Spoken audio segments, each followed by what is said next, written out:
Bem-vindo ao programa Hora do Estudo Bíblico, com o doutor e professor Lehmann Strauss. Este estudo é o resultado do tempo pessoal com o Senhor, da experiência de ministério pastoral e das conferências bíblicas do Dr. Lehmann Strauss, que nos instrui e encoraja com o ensino da Palavra de Deus. Agora, com você, Hora do Estudo Bíblico, na apresentação de Aurélio Campos. Muito obrigado por sintonizar o nosso programa Hora de Estudo Bíblico. É uma alegria e um privilégio falar do Senhor Jesus, ser o ministro da sua palavra. Espero que o seu coração esteja aberto para receber as riquezas de Deus. Vamos abrir nossas Bíblias em Filipenses capítulo 1. Antes de começarmos o nosso estudo, vamos buscar a Deus em oração. Senhor, obrigado por mais uma vez poder expor a tua palavra. Agradeço, Senhor, pelo privilégio de preparar este estudo e espero que o meu coração, bem como o coração dos nossos ouvintes, recebam das tuas riquezas espirituais que nos ajudam a crescer na graça. Te agradecemos, Senhor, por cada pessoa que está ouvindo o programa hoje. Te pedimos, Deus, que supras as suas necessidades, sejam elas físicas, emocionais, espirituais ou financeiras. Senhor, estamos diante de Ti hoje em resposta ao ensino da Tua palavra. E pedimos que venhas em nosso encontro e que, através da Tua palavra, supra as nossas necessidades, nos fortalecendo para enfrentar o dia de hoje. Nós oramos em nome do Senhor Jesus. Amém. Se você puder, abra sua Bíblia em Filipenses, capítulo 1, e vá para os versículos 19 e 20. Paulo diz: porque sei que disto me resultará salvação pela vossa oração e pelo socorro do Espírito de Jesus Cristo, segundo a minha intensa expectação e esperança de que em nada serei confundido. Antes, com toda a confiança, Cristo será, tanto agora como sempre, engrandecido no meu corpo, seja pela vida, seja pela morte. Nós falamos sobre engrandecer o Senhor Jesus em nossos corpos. Primeiro vimos o valor de engrandecermos a Cristo. A Bíblia nos ensina isso e por isso todo cristão deve fazê-lo. Engrandecer a Cristo é algo de grande valor. O objetivo é que os outros vejam Cristo em nós e assim se aproximem dele. Quando engrandecemos a Cristo em nossos corpos, outras pessoas que não conhecem o Salvador serão atraídas a ele. Esse é o valor em se engrandecer a Cristo. Em segundo lugar, vemos a vantagem de engrandecer a Cristo. É sobre isso que vamos falar hoje. A vantagem de engrandecer a Cristo. Paulo estava tão desejoso e determinado de engrandecer a Cristo em seu corpo que ele estava disposto a fazer qualquer coisa que Deus quisesse. Ele disse no versículo 20, seja pela vida, seja pela morte. Esse era o objetivo de Paulo nesta vida. A única coisa com que Paulo estava preocupado era em engrandecer a Cristo. Ele estava disposto a ir até as últimas consequências pelo seu Senhor. Se aprovesse a Deus que ele vivesse um pouco mais sobre a terra, então ele engrandeceria a Cristo. Por outro lado, se Deus escolhesse removê-lo da cena desta terra através da sua morte, ele estava determinado a exaltar a Cristo com sua morte. Paulo estava disposto até a morrer para glorificar o Senhor Jesus, caso fosse necessário. Paulo tinha um princípio que controlava sua vida. Ele disse, antes, com toda confiança. Veja, não se trata de algo emocional ou compulsivo ou de um momento de empolgação, mas era produto da determinação diária de Paulo. Sempre foi assim, agora ele estava na prisão e não seria diferente. Paulo estava simplesmente dizendo, não importa a circunstância, não importa a condição, não importa o estado em que me encontro, quero glorificar e engrandecer a Cristo em meu corpo. Por que com o corpo? Bem, o corpo é o que Deus nos deu para que possamos glorificar a Cristo.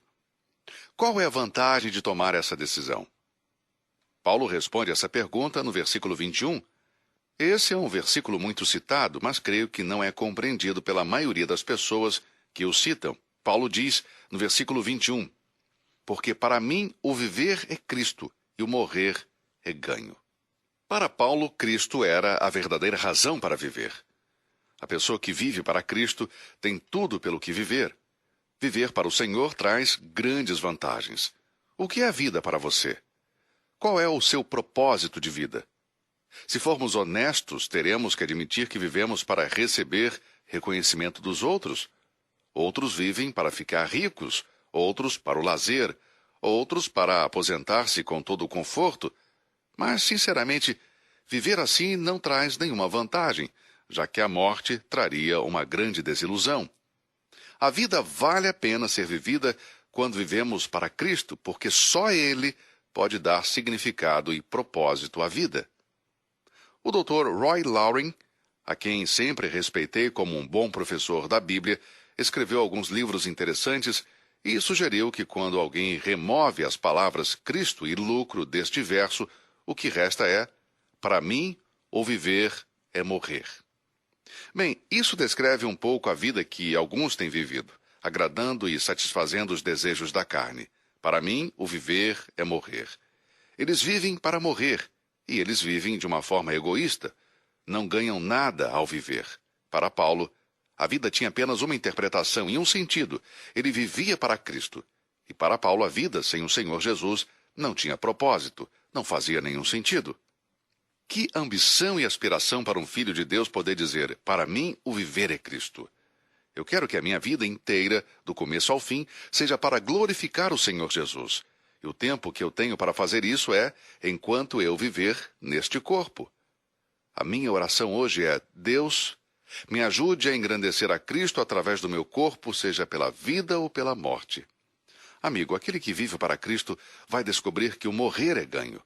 O cristão que faz de Cristo seu propósito na vida nunca vai ver a morte como uma fatalidade ou algo a temer. Esse cristão não tem dúvida em concluir que a morte é lucro. Como Paulo via a morte? Ele disse que era como partir. No versículo 23 lemos: mas de ambos os lados estou em aperto, tendo desejo de partir. Ele via a morte como uma partida. Essa metáfora de partir nos dá a ideia de soltar as amarras para poder navegar. Como a última viagem de um marinheiro. A morte é sempre desejável para aquele que vive para Cristo. Eu tenho um querido amigo e companheiro no Evangelho que já tem mais de 80 anos, mas segue em frente. Sempre trabalhando, prega quase 300 vezes por ano e viaja milhares de quilômetros. Um dia estávamos pregando em uma igreja e o pastor nos hospedou em um hotel perto da igreja. Entramos no elevador e, sempre pronto a testemunhar do Senhor, este irmão perguntou ao assessorista do elevador: sua última viagem será para cima ou para baixo? Eu comecei a olhar atentamente para o rosto do jovem. Na verdade, ele estava triste. Era óbvio para mim que ele não estava pronto para partir. Não estava pronto para soltar as amarras. Ele não estava pronto para a última viagem. O que meu amigo estava perguntando era: sua última viagem será para cima ou para baixo quando você fechar os seus olhos? Você vai para o inferno ou para o céu? O rapaz não tinha resposta. Então lhe demos um folheto e dissemos para ele ler. Dissemos que iríamos sair, mas logo voltaríamos ao nosso quarto. Nós gostaríamos de ter uma resposta mais tarde. Tivemos várias oportunidades de testemunhar a esse rapaz. Paulo tinha certeza de onde ele iria. Ele diz em 2 Timóteo 4:6: porque eu já estou sendo oferecido por aspersão de sacrifício, e o tempo da minha partida está próximo. Estou pronto. Estou pronto neste exato momento. Oh, amigos, estamos realmente prontos para partir? Estamos prontos para soltar as amarras e zarpar em nossa última viagem para o céu? Quem sabe hoje pode ser esse dia para alguns de nós? Não sabemos. Afinal, sabemos que a terra não é a nossa morada permanente. Crentes em cada dispensação devem saber que a sua relação com a terra é temporária e passageira. Lemos sobre Abraão em Hebreus capítulo 11, versículos 9 e 10. Pela fé habitou na terra da promessa como em terra alheia, morando em cabanas com Isaque e Jacó, herdeiros com ele da mesma promessa, porque esperava a cidade que tem fundamentos, da qual o artífice e construtor é Deus. Veja, Abraão reconheceu que a terra é uma morada temporária. Ele estava disposto a viver em uma tenda, armá-la em algum lugar por algum tempo, conforme a orientação de Deus, e depois desmontar sua tenda, carregá-la e continuar seu caminho para outro lugar. Para Abraão, a terra era algo temporário, e o mesmo deveria ser para nós, amigos. Abraão morou na terra da promessa pela fé. Seus olhos estavam fixos em uma cidade que não tinha fundamentos, cujo arquiteto e construtor é Deus. Sobre estes personagens do Antigo Testamento que creram em Deus, foi dito o seguinte: todos estes morreram na fé, sem terem recebido as promessas, mas vendo-as de longe e crendo-as e abraçando-as, confessaram que eram estrangeiros e peregrinos na terra. Hebreus 11:13. A palavra peregrino aqui em Hebreus é usada metaforicamente para descrever aqueles cujo lar é o céu e apenas estão passando pela terra. Amigos, nós pertencemos a esse grupo também. A terra não é nossa morada permanente, mesmo que alguns ajam como se fosse. Pedro escreveu para os estrangeiros dizendo: Pedro, apóstolo de Jesus Cristo, aos estrangeiros dispersos no Ponto, Galácia, Capadócia, Ásia e Bitínia. Amados, peço-vos como a peregrinos e forasteiros que vos abstenhais das concupiscências carnais que combatem contra a alma. 1 Pedro, capítulo 1, versículo 1 e capítulo 2, versículo 11. Nós, os crentes, somos forasteiros nesta terra. Esta é uma residência temporária. A terra não é o nosso lar. Na verdade, não somos cidadãos desta terra. Lemos em Efésios 2:19. Assim que já não sois estrangeiros nem forasteiros, mas concidadãos dos santos e da família de Deus. Em Filipenses 3:20 lemos: Mas a nossa cidade está nos céus, de onde também esperamos o Salvador, o Senhor Jesus Cristo. Tendo em conta que estamos aqui por um breve período de tempo para glorificar a Cristo, devemos ser cuidadosos. Temo que muitas pessoas que afirmam ser cristãs não estão dispostas e prontas para partir. Não estão querendo levantar a âncora. Elas não estão prontas para desamarrar as cordas e zarpar. O que os impede? Algumas pessoas se apegam tanto às coisas desta vida que não querem morrer. Acumulam tantos bens materiais. Eu já disse isso várias vezes e vou continuar a dizer: você nunca vai ver um carro funerário com um reboque ou caminhão de mudanças atrás. Em outras palavras, o que temos, amigo, não podemos levar conosco. É impossível. Por isso, não acumule bens materiais. Alguns anos atrás estive na casa de um homem muito rico que levou 2 horas para mostrar todas as suas antiguidades, peças de coleção que comprou em diferentes partes do mundo. Acho que tinha entre 400 ou 500 mil dólares em objetos de colecionador em sua casa. Bem, não vou condená-lo por isso. Isso é entre ele e Deus. Mas, amigos, olhando para todas aquelas coisas, não achei nenhuma que eu gostaria de ter. O dia em que ele partir deste mundo, ele não será capaz de levar uma coisa sequer. Não estou sugerindo que devemos dar boas-vindas à morte. É normal e humano não ver a morte com agrado. Nenhum de nós quer morrer. Mas, à luz da eternidade, a morte é algo glorioso, porque significa deixar as provações, o sofrimento, as decepções e toda a dor que experimentamos nesta vida. Por isso, Paulo estava pronto para partir. Sua partida significava estar com Cristo, o que era muito melhor, como ele disse no versículo 23. A morte não é a esperança do cristão. A vinda do Senhor para nos buscar é a nossa esperança. Tito 2, versículo 13 diz: aguardando a bem-aventurada esperança e o aparecimento da glória do grande Deus e nosso Salvador, Jesus Cristo. No entanto, se a morte chegar antes, ela não pode nos separar de Cristo. A morte é lucro porque nos leva à sua presença. Isso é o que Paulo está dizendo no versículo 23. Mas de ambos os lados estão em aperto, tendo o desejo de partir e estar com Cristo, porque isto é ainda muito melhor. Ele estava colocando as coisas sobre uma balança. Ele estava dizendo: a verdade é que, às vezes, não sei se quero viver ou morrer, se eu quero ficar ou quero partir. De qualquer forma, estar com Cristo é muito melhor. O morrer é ganho. Por isso estamos sempre de bom ânimo, sabendo que, enquanto estamos no corpo, vivemos ausentes do Senhor, porque andamos por fé e não por vista. Mas temos confiança e desejamos antes deixar este corpo para habitar com o Senhor. 2 Coríntios, capítulo 5, versículos 6 e 8. Agora, deixe-me fazer uma pergunta, amigo. Você está pronto para esta viagem?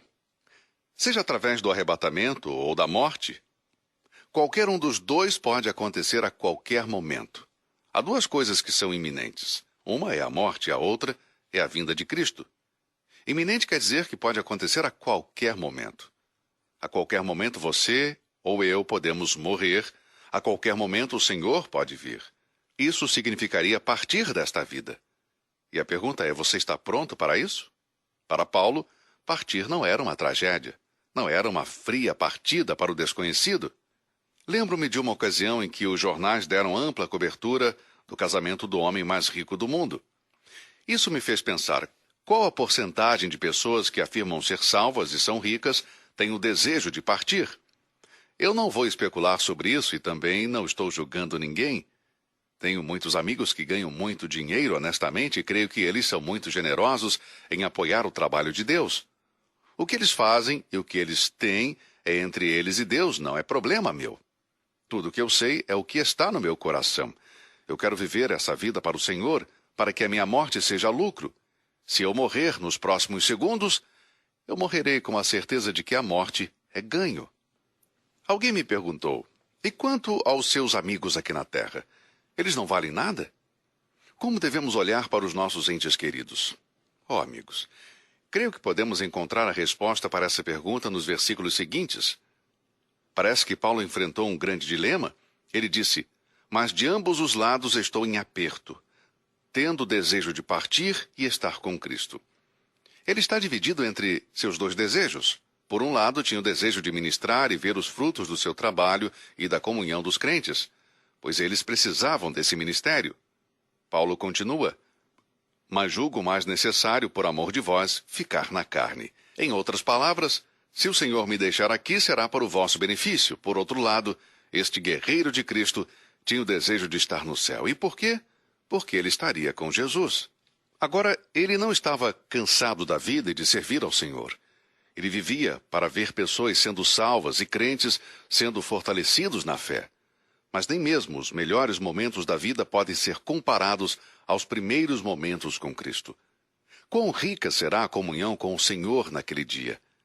Se eu ficar neste mundo e continuar a servir a Cristo, valerá a pena. Mas se partir para estar com Cristo, será ainda muito melhor. Como é a sua vida em relação aos outros? Uma bênção e um benefício? Quanto tempo nos resta nesta terra? Vamos usar nosso tempo para agradar a Deus e para servi-lo, ministrando a outros. Se fizermos isso, com certeza o dia em que nos encontrarmos com Cristo será um dia grandioso e glorioso. Espero, meu amigo, de todo o coração que possamos ser menos egoístas e que possamos dedicar mais tempo para a nossa vida de oração e para o serviço ao Senhor, para sermos uma bênção para os outros. Tem sido uma grande alegria compartilhar esses versículos desta carta aos Filipenses com você.